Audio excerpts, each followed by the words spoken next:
பிதாசுதன் பரிசுத்த ஆவியின் பெயராலே ஆமீன். எங்கள் அன்பின் பரலோக பிதாவே, ஏதோ இந்த அருமையான வேளையில் ஆண்டவரே, இந்த இலவச நற்செய்தி பணியை ஆண்டவரே உமது கரத்தில் ஒப்புக் கொடுக்கிறேன். நீர் முற்றிலுமாய் இந்நாள் வரை ஆசீர்வதித்து வழிநடத்தி வந்த கிருபைக்காய் உமக்கு நன்றி செலுத்துகிறேன்.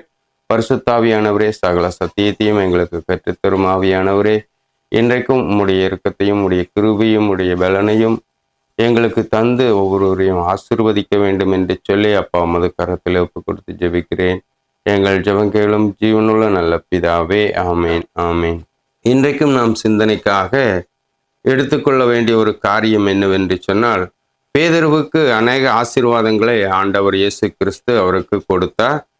ஆனாலும் கூட அவர் அந்த திருச்சபையை கட்ட வேண்டும் என்று சொல்லி ஆண்டவர் இயேசு கிறிஸ்து சொன்னார், இதோ உன் பெயர் பேதுரு, இந்த பாறையின் மேல் என் திருச்சபையை கட்டுவேன் என்று சொல்லி அந்த ஆசீர்வாதத்தை பேதுருவுக்கு கொடுத்தார். அவர் அதில் எப்படி வெற்றி அடைந்தார் என்பதை குறித்துத்தான் நாம் அந்த சிந்தனைக்காக நாம் எடுத்துக்கொள்ள வேண்டும். அவர் முதலாவதாக இயேசு கிறிஸ்து இருந்த பொழுது, அவர் மீன்பிடிக்க சென்ற பொழுது என்னை பின்பற்றி வா என்று சொன்ன பொழுது எல்லாவற்றையும் விட்டுவிட்டு அவர் இயேசுவின் பின்னே வந்தார். ஆனால் இயேசு கிறிஸ்து மரணம் அடைந்து அவர் உயிர்த்தெழுந்த பிற்பாடு அந்த திருச்சபையை கட்ட அவருக்கு ஒரு வழியும் இல்லாமல் போனதினாலே அவர் என்ன செய்ய வேண்டும் என்பதை குறித்து சிந்தித்து, அன்றைக்கு அநேக பணக்காரர்கள் அந்த எருசலேம் நகரிலே இருந்தார்கள், 101 தலைவர்கள் இருந்தார்கள், அநேக தனவான்மார்கள் இருந்தார்கள், குருக்களும் தலைமை குருக்களும் அநேக பணத்தை சேர்த்து கொண்டு அந்த எருசலேம் நகரிலே ஆடுகளையும் பலி செலுத்த விடாதபடி அதை மாற்றி விற்று பணம் உண்டாக்கி கொண்டிருந்தார்கள். அப்படியாக இருந்தாலும் இந்த திருச்சபையை கட்ட பேதுருவிடம் பணம் இல்லாமல் போன பொழுது அவர் மீண்டுமாக தன் தொழிலை செய்தாவது இந்த திருச்சபையை கட்ட வேண்டும் என்று சொல்லி எண்ணத்தோடு கூட அந்த கடலுக்குள்ளே அந்த பயணத்தை தொடர்கிறார். அன்று இரவு முழுவதும் அவர் அந்த கடலிலே பயணம் செய்து வலையை போட்ட பொழுது ஒரு மீனும் அகப்படாமல் இருந்ததை அந்த இறைவார்த்தை பகுதி நமக்கு கற்றுத்தருகிறது. அப்படி அவருக்கு நிகழ்ந்ததை கண்ட இயேசு மீண்டுமாய் பேதுருவுக்கு தோன்றி அந்த கடலோரத்திலே காத்திருந்தார். அவர் வரும் வேளையில் கவலையோடு வருவதையும் சங்கடத்தோடு வருவதையும் கண்ட இயேசு, பேதுருவே, இரவெல்லாம் உழைத்து உனக்கு ஒன்றும் கிடைக்கவில்லையா என்று சொல்லி அவரை கேட்டு, இதோ உன் படகை நீர் ஆழத்திற்கு கொண்டு போய் அங்கே வலையை போடு என்று சொன்னார். இவனமாக அந்த மீன் பிடிப்பு தொழிலை விட்டு வந்தார். ஆனால் 2ஆம் முறையாக இயேசு அந்த வலையை போட சொன்ன பொழுது அநேக மீன்கள் வலை கிளியும் அளவுக்கு அவருக்கு மீனை ஆண்டவர் கொடுத்தார். இவனமாகத்தான் அந்த திருச்சபையை கட்ட வேண்டும் என்று சொல்லி அவர் நம்பிக்கை கொண்டவராக அவர் சபையை கட்ட வேண்டும் என்று சொல்லி ஒரு நம்பிக்கை கொண்டு இருந்ததினாலே அந்த முதல் சபைக்கு அடித்தளமாய் இருப்பது அந்த பேதுருவால் பிடிக்கப்பட்ட அந்த மீனை வைத்துத்தான் விற்பனை செய்துதான் அவர் முதலாவதாக அந்த திருச்சபையை கட்டும்படியாக பயணம் செய்தார். வனமாக அதிலே வெற்றியும் அடைந்தார் என்று சொல்லி நாம் ஒரு நம்பிக்கை கொள்ள வேண்டும். இதோ இப்படித்தான் ஆண்டவருடைய திட்டத்திற்கு உதவுவார் யாருமே இல்லாமல் இருந்தாலும் ஆண்டவருடைய திட்டத்தை அவர் நிறைவேற்ற வல்லவராய் இருக்கிறார் என்று சொல்லி நாம் இன்றைக்கு நம்பிக்கை கொள்ளுவோம். இந்த சிந்தனையோடு கூட இன்றைக்கும் நாம் இறைவார்த்தைக்குள் கடந்து செல்லுவோம். லூக்கா நற்செய்தி 1ஆம் அதிகாரம் 54, 55 உள்ள இறைவார்த்தைகள், மூதாதையருக்கு உரைத்தபடியே அவர் ஆபிரகாமையும் அவர்தம் வழிமரபையும் என்றென்றும் இரக்கத்தோடு நினைவில் கொண்டுள்ளார். தம் ஊழியராகிய இஸ்ரேலுக்கு துணையாகவும் இருந்து வருகிறார். என் அன்பார்ந்த சகோதர சகோதரிகளே, நாம் எப்படி இந்த இறைவார்த்தையை நாம் சற்று ஆழமாக புரிந்து கொள்ள வேண்டும் என்று சொன்னால், ஆபிரகாமுக்கு கொடுத்த வாக்குறுதியை அவர் நிறைவேற்றுபவராக காணப்படுகிறார். ஆனாலும் கூட அவர் இஸ்ரேலுக்கு துணையாக இருந்து வருகிறார் என்று சொல்லி ஒரு சத்தியத்தை அன்னை மரியாள் நமக்கு கற்றுக் கொடுக்கின்றார். குணமாக அதில் 2 ஆழமான காரியங்களை ஆண்டவர் அன்னை மரியாளோடு பரிசுத்த ஆவியானவர் வெளிப்படுத்துகிறார். அதிலே அவர் மகிழ்ச்சி அடைந்தவராக தம் இஸ்ரேலுக்கு துணையாக இருக்கிறார் என்பதிலே அவர் மகிழ்ச்சி அடைந்தவராக காணப்படுகிறார். இவனமாகத்தான் எப்படி அந்த இஸ்ரேலுக்கு துணையாய் இருக்கிறார் என்பதை குறித்துத்தான் நாம் இன்றைக்கு தியானிக்க போகின்றோம். திருத்துதர் பணிகள் 2வது அதிகாரம் 29, 30 உள்ள இறைவார்த்தைகள். சகோதர சகோதரிகளே, நமது குலமுதல்வராகிய தாவீதை குறித்து நான் சொல்வதை மறுக்க மாட்டீர்கள். அவர் காலமாகி அடக்கம் செய்யப்பட்டு அவர் கல்லறை இந்நாள் வரை நம்மிடையே இருக்கின்றது. அவர் இறைவாக்கினர் என்பதால் தம் வழித்தோன்றலை ஒருவர் அவரது அரியணையில் வீற்றிருப்பார் என்று கடவுள் உறுதியாக ஆணையிட்டு கூறியதை அறிந்திருந்தார். என் அன்பர்ந்த சகோதர சகோதரிகளே, இந்த இறைவார்த்தை பகுதியிலே நாம் என்ன புரிந்து கொள்ள வேண்டும், என்ன கற்றுக்கொள்ள வேண்டும் என்று சொன்னால், இயேசு கிறிஸ்துவை பற்றி பேதுரு சற்று ஆழமாக நமக்கு கற்றுத்தருகிறார். தாவீது ஒரு இறைவாக்கினராக இருப்பதனாலே இயேசு கிறிஸ்துவும் ஒரு இறைவாக்கினராக வாழ்ந்தார் என்று சொல்லி நாம் ஏற்றுக்கொள்ள வேண்டும் என்று சொல்லி சற்று ஆழமாக நமக்கு கற்றுத்தருகிறார். தாவீதின் வாழ்க்கையை நாம் சற்று ஆழமாக புரிந்து கொள்ளும் பொழுது, அவர் அரசனாய் இருந்து அநேகரை கொன்று ஆட்சி செலுத்தி அந்த மக்களுக்கு நிறைவளிக்க முடியாததனாலே அந்த காரியத்தை விட்டுவிட்டு தந்தையாம் கடவுளுடைய இறை வார்த்தையை எடுத்துக்கொண்டு அவர் இறைவாக்கினராக ஆண்டவர் சொல்லுகின்ற காரியங்களிலே நம்பிக்கை கொண்டவராக இறைவாக்கினராக மாறினார் என்பதை குறித்துத்தான் இந்த இடத்திலே பேதுரு சற்று ஆழமாக நமக்கு விளக்கி கூறுகிறார். இப்படியே இயேசு கிறிஸ்து ஒரு இறைவாக்கினர் என்று அவர் ஆணையிட்டு கூறியதை தாவீது அறிந்ததனாலே தான் இந்த காரியம் நமக்கு சற்று ஆழமாக பேதுரு விளக்கி கூறுகிறார். இதிலே நாம் ஒரு நம்பிக்கை கொள்ள வேண்டும். தாவீது முதலிலே அரசராய் இருந்து அவரால் ஒன்றும் செய்ய முடியாமல் இருந்த பொழுதும் அநேகர் ஆட்சிகளையும் அநேக காரியங்களையும் செய்தாலும் அதிலே நிறைவடையாமல் அநேகர் கொல்லப்படுவதைக் கண்டு அதிலே நிறைவடையவில்லை. அவர் மனம் மாறியவராக இறைவாக்கினராக இருந்து அவர்களுக்கு கற்றுக் கொடுத்து அவர்களை நாம் வாழ வைப்பேன் என்று சொல்லி தந்தையாம் கடவுளுடன் ஒரு தீர்மானம் கொண்டுதான் அந்த காரியத்தை செய்கிறார். அதனாலே தான் பேதுரு இந்த காரியத்தை சற்று ஆழமாக சொல்லுகிறார்.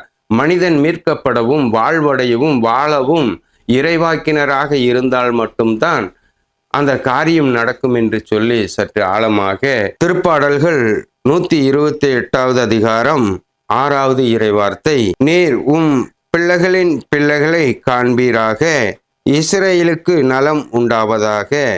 என் அன்பார்ந்த சகோதர சகோதரிகளே, தாவீதை குறித்து நாம் எப்படி அறிந்து கொள்ள வேண்டும் என்று சொன்னால், இயேசு கிறிஸ்துவுக்கு ஒரு நலன் உண்டாக வேண்டும் என்று சொல்லி இந்த இறைவார்த்தை பகுதி நமக்கு சற்று ஆழமாக கற்றுத்தருகிறது. அவர் இறைவாக்கினராக இருப்பதனாலே உன் பிள்ளைகளின் பிள்ளைகளுக்கும் நலன் உண்டாவதாக, இஸ்ரேலுக்கு நலன் உண்டாவதாக என்று சொல்லி தந்தைக்கு பிள்ளையாக இருக்கும்படியாக, அவருடைய பிள்ளையாக இருக்கும்படியாக பிள்ளைகளின் பிள்ளைகளுக்கும் இந்த ஆசீர்வாதம் கிடைக்க வேண்டும் என்று சொல்லி தாவீது சற்று ஆழமாக கற்றுத்தருகிறார். இயேசு கிறிஸ்துவின் பிள்ளைகளாக நாம் இருக்கிறோம்.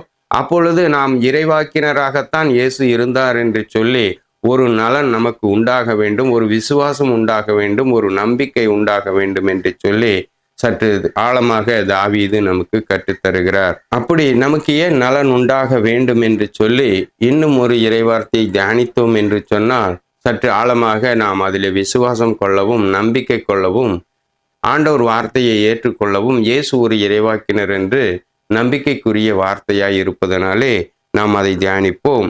லூக்கா 7வது அதிகாரம் 16, 17 உள்ள இறைவார்த்தைகள், அனைவரும் அச்சமுற்று நம்மிடையே பெரியதோர் இறைவாக்கினர் ஒருவர் தோன்றியிருக்கின்றார், கடவுள் தம் மக்களை தேடி வருகின்றார் என்று சொல்லி கடவுளை போற்றி புகழ்ந்தனர். அவரை பற்றி இந்த செய்தி யூதேயா நாடு முழுவதிலும் சுற்றுப்புறம் பகுதிகளிலும் பரவியது. என் அன்பார்ந்த சகோதர சகோதரிகளே, அன்றைக்கு இயேசு கிறிஸ்து வாழ்ந்த நாட்களிலே ஒரு ஆச்சரியமான நிகழ்வு நடந்தது. அதுதான் என்னவென்று சொன்னால், அவர் இறைவாக்கினராகத்தான் தோன்றியிருக்கிறார் என்ற உண்மையை இயேசு கிறிஸ்து வாழ்ந்த நாட்களிலே அந்த சத்தியத்தை அறிந்தவர்களாக இங்கே காணப்படுகிறார்கள். ஒரு மகனை குணப்படுத்தியதனாலே, ஒரு விதவியின் மகன் இறந்து போனதனாலே அந்த மகனை உயிரோடு எழுப்பி அந்த தாயிடம் ஒப்பு கொடுக்கிறார்.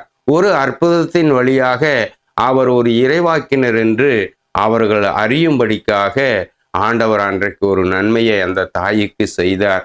இதே போலத்தான் ஆண்டவர் நமக்கும், ஆண்டவர் இயேசு கிறிஸ்து ஒரு இறைவாக்கினர் என்று சொல்லி அவர் மேல் நம்பிக்கை கொள்ளும் பொழுது இப்படியான நன்மையான காரியம் நமக்கு நடக்கும்.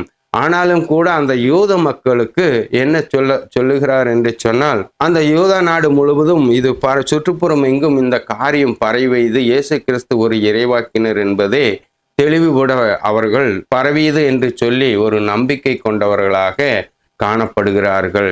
இதே போலத்தான் நாமும் உலகமெங்கும் இயேசு கிறிஸ்து வாழ்ந்த பொழுது ஒரு இறைவாக்கினராகத்தான் வாழ்ந்தார் என்று சொல்லி இந்த உலகம் முழுவதும் நற்செய்தி அறிவிக்கப்பட வேண்டும் என்று சொல்லி ஆண்டவர் இயேசு கிறிஸ்து விரும்புகிறார். அதிலே நாம் ஒரு நம்பிக்கை கொண்டவர்களாக நாம் காணப்பட வேண்டும். இன்னும் ஒரு இறைவார்த்தையை தியானிப்போம்.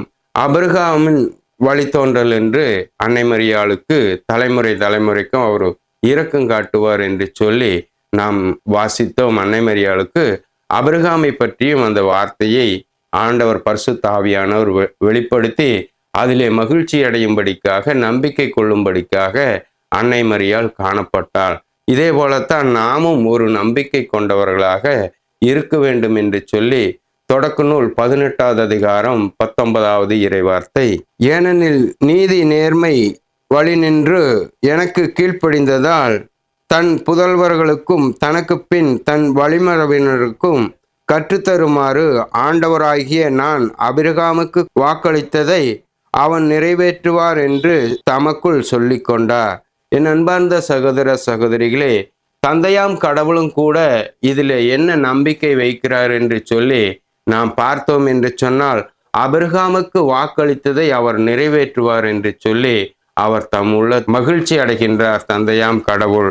இந்த இறைவார்த்தை பகுதிகளை இவர்தான் இயேசு கிறிஸ்து தான் கற்றுத்தருவார் என்று சொல்லி ஒரு நம்பிக்கையை நமக்கு ஊட்டுகிறார். இயேசு கிறிஸ்து ஆபிரகாமுக்கு மகனாக இருந்து அவர் ஒரு இறைவாக்கினராக இருப்பார் என்று சொல்லி தந்தையாம் கடவுளுக்கு ஆபிரகாமுக்கு வெளிப்படுத்தினார். அதைத்தான் அன்னை மரியாள் சற்று ஆழமாக அவர் ஆபிரகாமின் வழிமரபை என்றென்றைக்கும் நினைவில் கொண்டிருக்கிறார் என்று சொல்லி அவர் கற்றுத்தருகிறவராய் இயேசு கிறிஸ்து இருப்பார் என்று சொல்லி ஒரு நம்பிக்கை கொண்டவராக அதிலே மகிழ்ச்சியிலே காணப்படுவதை நாம் பார்க்கிறோம்.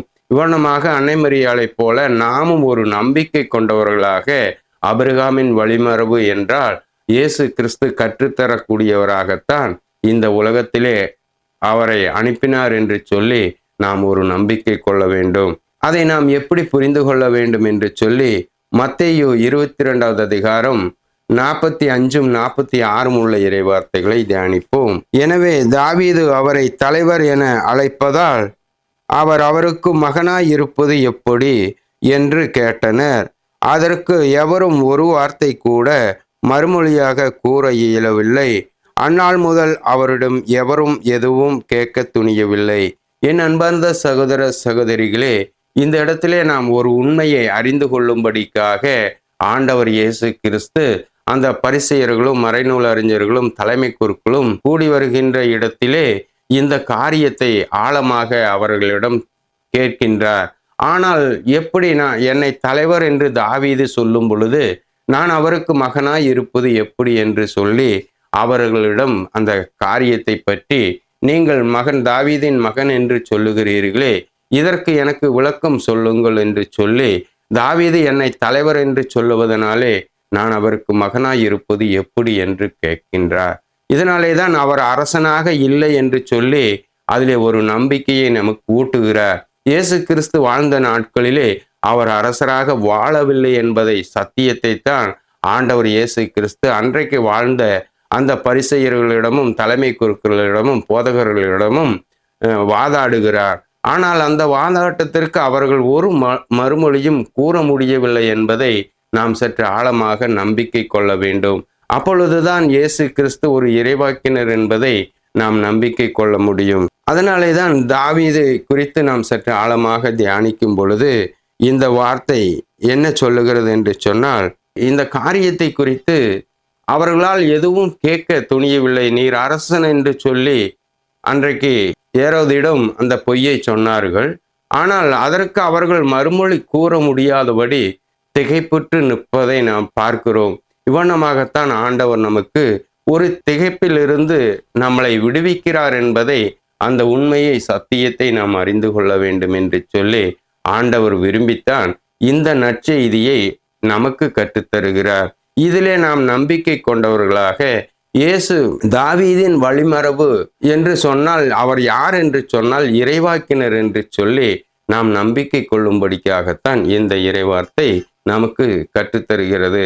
இவனமாக அவர் இருந்த பொழுது தலைவர் என்று இயேசு கிறிஸ்துவை அழைத்திருக்கும் பொழுது நான் அவருக்கு மகனாய் இருப்பது எப்படி என்று சொல்லி நாம் சற்று ஆழமாக சிந்தித்து பார்க்க வேண்டும் என்று சொல்லித்தான் ஆண்டவர் நமக்கு இந்த காரியத்தை ஆழமாக கற்றுத்தருகிறார். அப்போ அன்றைக்கு அந்த தலைமை குருக்கள் சொல்லாத பொழுது என்ன நடந்தது என்று சொல்லி நாம் தியானித்தோம் என்று சொன்னால், இயேசு பிடிக்கப்பட்டு அவர் இழுத்து சென்ற பொழுது என்ன நடந்தது என்று சொல்லி நாம் தியானித்தோம் என்று சொன்னால், பிலாத்து மீண்டும் ஆளுநர் மாளிகையில் சென்று இயேசுவை கூப்பிட்டு அவரிடம், நீ யூதரின் அரசனா என்று கேட்டான். இயேசு மறுமொழியாக, நீராக இதை கேட்கிறீரா அல்லது மற்றவர்கள் என்னை பற்றி உம்மிடம் சொன்னதை வைத்து கேட்கிறீரோ என்று கேட்டார். என் அன்பார்ந்த சகோதர சகோதரிகளே, இது ஒரு ஆழமான சத்தியமாய் இருக்கிறது. இயேசு தன்னை குறித்து நான் யூதருக்கு அரசனாய் இருந்து அந்த மக்களை விடுவிப்பேன், அந்த மக்களுக்கு இழந்து போனதை எல்லாம் மீண்டுமாய் பெற்று கொடுப்பேன் என்று சொல்லி ஆண்டவர் வார்த்தை சொல்லுகின்றது. ஆனால் இயேசு கிறிஸ்து அரசனாய் இருந்து அதை பெற்றுக் கொடுப்பது இல்லை என்பதை குறித்து இந்த இடத்துல இயேசு சற்று ஆழமாக கற்றுத்தருகிறார். இவனமாகத்தான் நாம் இந்த இறை வார்த்தையை புரிந்து கொள்ள வேண்டும். மற்றவர்கள்தான் என்னை அரசன் என்று சொன்னார்கள் என்று சொல்லி நாம் ஒரு நம்பிக்கை கொள்ள வேண்டும். அந்த ஏரோதிடம் சொன்னது பொய்தான் என்று சொல்லி, அரசன் தான் என்று சொல்லி சொன்னதை நாம் ஒரு நம்பிக்கை கொள்ளாமல் இருக்க வேண்டும். அதைத்தான் இயேசு கிறிஸ்து இங்கே தெளிவுபடுத்துகிறார். நான் அரசனாய் இருந்திருந்தால் என் காவலர்கள் அதற்கு போராடி அதில் எனக்கு வெற்றி அளித்திருப்பார்கள், நான் அரசனாய் இருக்கும்படியாக இந்த காரியத்தை செய்திருப்பார்கள் என்று சொல்லி ஆண்டவர் இயேசு கிறிஸ்து நமக்கு கற்றுத்தருகிறார். அவர் அரசன் இல்லை என்று சொல்லி நாம் எப்படி புரிந்து கொள்ள வேண்டும் என்று சொன்னால், அவர் பிறந்த நாட்களிலே அந்த முந்தின நல்நிலைக்கு அவர்களை உயர்த்துவேன் என்று சொன்ன அந்த வார்த்தையை விட்டுவிட்டு எப்பொழுது அரசனாய் இருக்க வேண்டும் என்று சொல்லி அவரிடம் இயேசுவிடம் கேட்கிறார். பிலாத்து கேட்கிறார். இவ்வண்ணமாகத்தான் அதற்கு ஆண்டவர் இயேசு கிறிஸ்து விளக்கம் அளிக்கிறார். அன்றைக்கு அவர்கள் அதை செய்திருந்தால் நான் அரசனாய் இருந்திருப்பேன், இன்றைக்கு நான் அரசன் இல்லை, அதை அவர்கள் பொய் சொல்லுகிறார்கள் என்று சொல்லி சற்று ஆழமாக ஆண்டவர் இயேசு கிறிஸ்து நமக்கு கற்றுத்தருகிறார். அந்த தலைமை குருக்களும் மூப்பர்களும் பரிசேயர்களும் தான் சேர்ந்துதான் அவர் ஒரு அரசன் தோன்றுவார் என்று சொல்லி சொன்னார்கள். ஆனால் இன்றைக்கு ஆண்டவர் நமக்கு வெளிப்படுத்துகிற காரியம் என்னவென்று சொன்னால், தாவீதின் மகனாய் இருக்கிறவர் யார் என்று சொல்லி இறைவாக்கினராகத்தான் அவர் இந்த உலகத்திலே தோன்றினார் என்ற சத்தியத்தை, ஆழமான சத்தியத்தை பரிசுத்த ஆவியானவர் நமக்கு கற்றுக் கொடுக்கின்றார். இதிலே ஒரு நம்பிக்கை கொள்ள வேண்டும். ஆண்டவர் என்ன அதிலே நமக்கு கற்றுத்தருகிறார் என்று சொன்னால், அவர் இறைவாக்கினராகத்தான் தேர்ந்து கொள்ளப்பட்டார் என்று சொல்லி அந்த தூய மக்களும் தூய அரசும் அறிந்து கொள்ள வேண்டும் என்று சொல்லி ஆண்டவர் விரும்புகிறார். உலகம் அனைத்தும் என்னுடைய மக்களாக இருக்கும் அனைவரும் இயேசு ஒரு இறைவாக்கினர் என்று நம்ப வேண்டும். ஆண்டவர் இன்றைக்கு பரிசுத்த ஆவியானவர் இந்த சத்தியங்களை பேசும்படிக்காக ஆண்டவர் இன்றைய நாளை ஆசீர்வதித்த கிருபைக்காய் நான் நன்றி செலுத்துகிறேன். இதை கேட்கின்ற ஒவ்வொரு சகோதர சகோதரிகளையும், பிள்ளைகளையும், முதியோரையும் நீர் ஆசீர்வதிப்பீராக. இறுதி ஜெபத்திற்காக நான் கடந்து செல்லுவோம். எங்கள் அன்பின் பரலோக பிதாவே, இது இந்த அருமையான வேளையிலும் கூடப்பா உம்முடைய மகிமையான பிரசன்னத்துக்குள்ளே எங்களை நிலைநிறுத்தும்படிக்காக உம்முடைய ஆசீரை எங்களுக்கு பொழிந்தருள்வீராக. அப்பா, இதோ பேதுருவுக்கும் கூட இந்த திருச்சபையை கட்டும்படிக்காக ஒரு அமைதியை நிலைநாட்டினீரே, அதே போலப்பா எங்களுக்கும் ஒரு அமைதியை நிலைநாட்டும்படிக்காக நீர் இறைவாக்கினராக இருந்து தம் வழிமரபினருக்கு தனக்கு பின் கற்றுக் கொடுக்கும் இறைவாக்கினராக இருந்து எங்களை வாழ வைக்க வேண்டும் என்று சொல்லி, எங்களை மீட்க வேண்டும் என்று சொல்லி அப்பா உமது பாதத்திலே ஒவ்வொருவரையும் ஒப்புக் கொடுக்கிறேன், எங்களையும் ஒப்புக் கொடுக்கிறோம். எங்கள் ஜெபங்களும் ஜீவனுள்ள நல்ல பிதாவே, ஆமேன் ஆமேன். பிதா சுதன் பரிசுத்த ஆவியின் பெயராலே ஆமேன்.